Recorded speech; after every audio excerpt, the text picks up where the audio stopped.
Welcome to my channel. இன்றைக்கி நம்ம சேனலில் மட்டன் வச்சு நெஞ்செலும்பு சூப் எப்படி செய்கிறதுன்னு பார்ப்போம். அதுக்கு நான் இன்றைக்கி மட்டன் ஒரு 1/4 கிலோ அளவு வாங்கியிருக்கேன். அதை நல்லா சுத்தம் பண்ணி கழுவிட்டு, மட்டன் கிடையாது, நெஞ்செலும்பு வாங்கியிருக்கேன். அதை நல்லா சுத்தம் பண்ணிவிட்டு நம்ம நல்லா 2-3 தடவை நல்லா கழுவிட்டு அதை எடுத்து வச்சுருக்கேன். அதுக்கப்புறம் அதுக்கு அந்த சின்ன வெங்காயம் தான், ஒரு கைப்பிடி அளவு சின்ன வெங்காயம், பூண்டு, தக்காளி எல்லாமே கட் பண்ணி எடுத்து வச்சுருக்கேன். நம்ம இதை மிக்ஸி ஜாரில் நான் கொஞ்சம் மல்லி, சோம்பு, மிளகு போட்டு அதையும் நம்ம பொடிச்சு வச்சுருக்கேன். இப்போ நம்ம இது எல்லாத்தையும் குக்கரில் போட்டு தான் நம்ம வேக வைக்க போகிறோம்.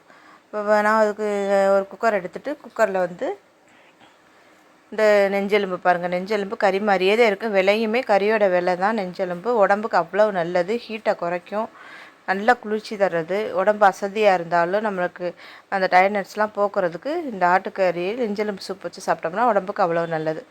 அதுக்கப்புறம் அந்த நெஞ்செலும்பு போட்டுட்டு சின்ன வெங்காயம், பூண்டு, தக்காளி, ஒரு ஃப்ளேவருக்காக ஒரு பச்சை மிளகா போட்டுக்கோங்க. 1 2 நம்ம காரத்துக்கு தகுந்த மாதிரி போட்டுக்கலாம். நம்ம மிளகு தான் காரத்துக்கு போட்டிருக்கோம். சின்ன வெங்காயத்தோட காரம், பூண்டோட காரம் எல்லாமே இதில் வரும். அதனால் நம்ம மிளகாத்தூள் போடணும்னு கட்டாயம் கிடையாது, போட வேண்டாம். மஞ்சத்தூள் போட்டுட்டு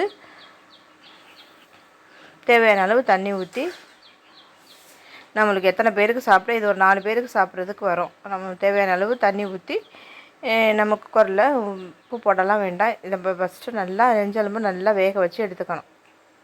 இறக்கிட்டு நம்ம உப்பு போட்டுக்கலாம். குக்கரில் செய்து எல்லாத்தையும் ஒன்றாக்கிட்டு நம்ம கட் பண்ணிவிட்டு இதெல்லாம் ஒன்றா சேர்த்துட்டு நம்ம மூடி போட்டு விசில் வச்சு எடுத்துக்க வேண்டியதுதான். ஒரு 4-5 விசில் வச்சு எடுத்துக்கலாம். அப்போ தான் அதோட அது எல்லாமே நம்மளுக்கு சாரெல்லாம் இறங்கி நம்மளுக்கு சூப்பு நல்லா டேஸ்ட்டாக இருக்கும். அதுக்கப்புறம் அந்த நெஞ்செலும்பை நம்ம போட்டு நம்ம குழம்பாகவும் வச்சுக்கலாம், எலும்பு குழம்பாகவும் வச்சுக்கலாம். இல்லை பிரியாணி எதுவும் தெரிஞ்சால் தாளிச்சாவில் அதை சேர்த்து செய்யவும் அதுக்கு அதை யூஸ் பண்ணிக்கலாம். அவ்வளோதாங்க, தான் சூப்பு போட்டு இறக்கியாச்சு.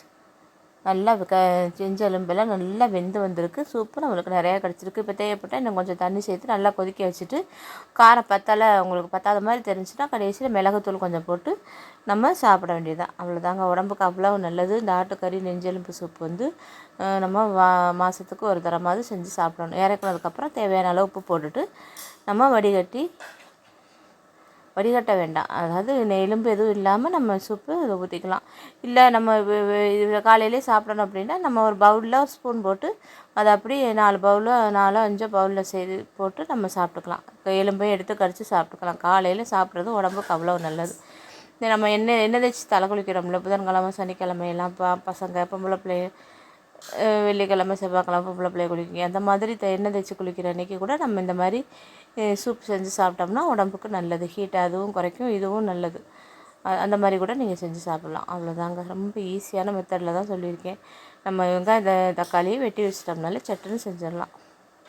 இதே மாதிரி செஞ்சு பார்த்துட்டு எப்படி இருக்குன்னு சொல்லுங்கள்.